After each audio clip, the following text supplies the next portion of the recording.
budget nyo sa bahay para sa pagkain? Para sa tao o para sa hayop? Ayun na nga, sa tao muna. Sa tao muna tayo, Mas Kuya Kim. malaki yung sa aso ko. Mas malaki sa aso Mas mo. malaki. Oo. Sa tao, depende. Depende. Napakaliit ngayon kasi dalawa na lang kami, Susan. Hindi, Oo. si Eman, tatlo na lang kami. Pero Kuya Kim, dahil ikaw ay isang ano ka sa health mo, di ba?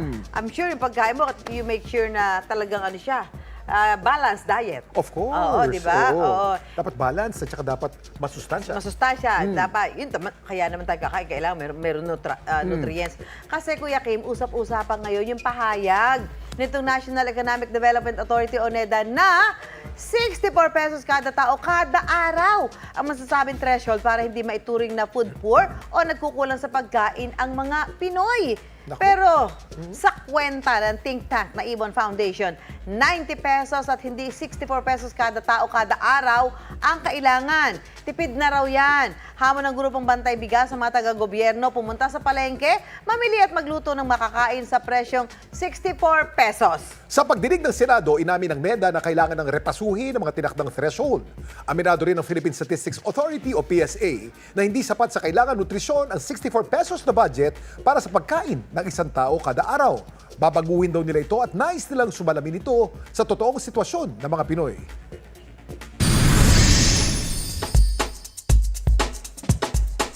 Kayo ba mga suki, magkano ang budget mo kada araw para makakain? Yan ang kwentong kalye ni Jem Encinas. Jem?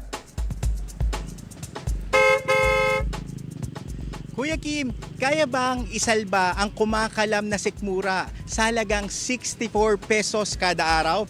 Ayon nga sa NEDA, kailangan daw ng 64 pesos pababa na budget ng mga Pilipino para maituring na food poor na inalmahan naman ng ilan nating mga kapuso.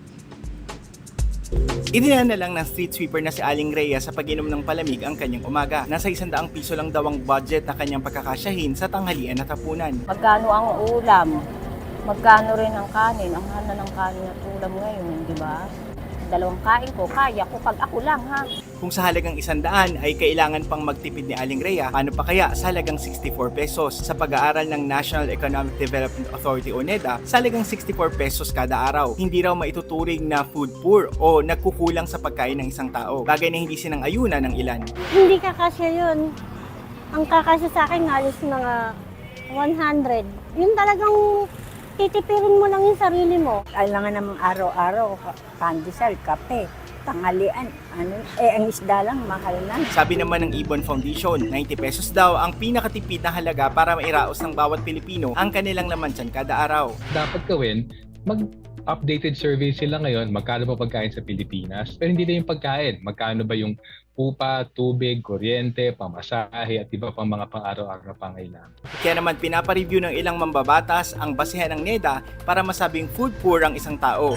Gayong patuloy ang pagtaas ng mga bilihin. Panahon na raw para muling bisitahin at bigyan ng pansin ang itinakdang food threshold. The basket has not been changed for some time, although the value of that basket has been adjusted for inflation. Maybe we should revisit that because preferences could have changed already. The relative prices have changed. Ang food threshold ay batay sa kita ng isang pamilya o tao para hindi magutom.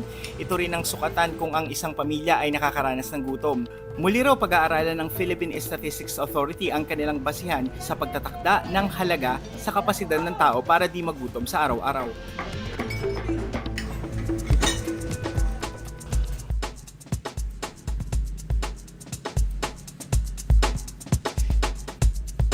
Kuya Kim, ang pagkuha raw ng threshold ay nakabase sa mga sample food bundles na maaaring magbigay ng nutritional needs. Kabilang dito, syempre, yung almusal, tanghalian at hapunan. At sa halagang 64 pesos, kulang nga raw yung energy sufficient diet.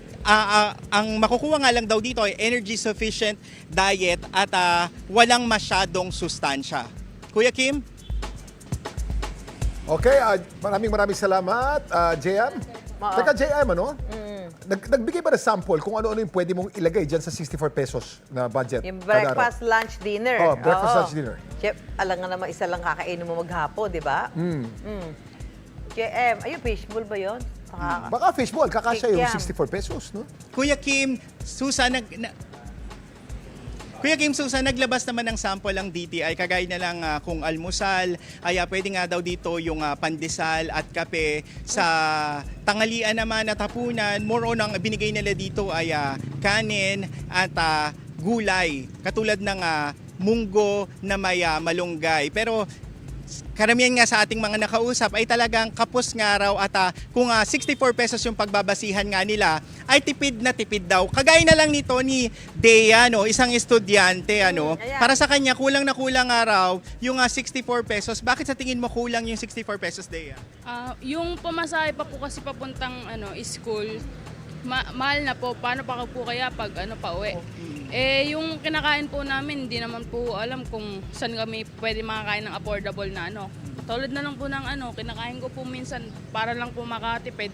Yung tusok-tusok nga po, ganun. Tapos, para din nga makatipid nga, hindi naman din po kasi malasasabi na pwede po kaming makakain lang sa 64 pesos po.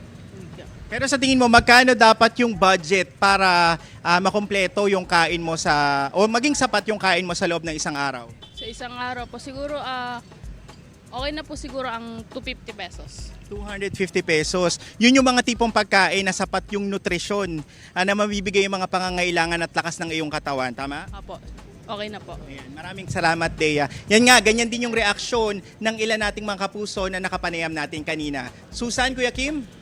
Maraming salamat, JM Encinas.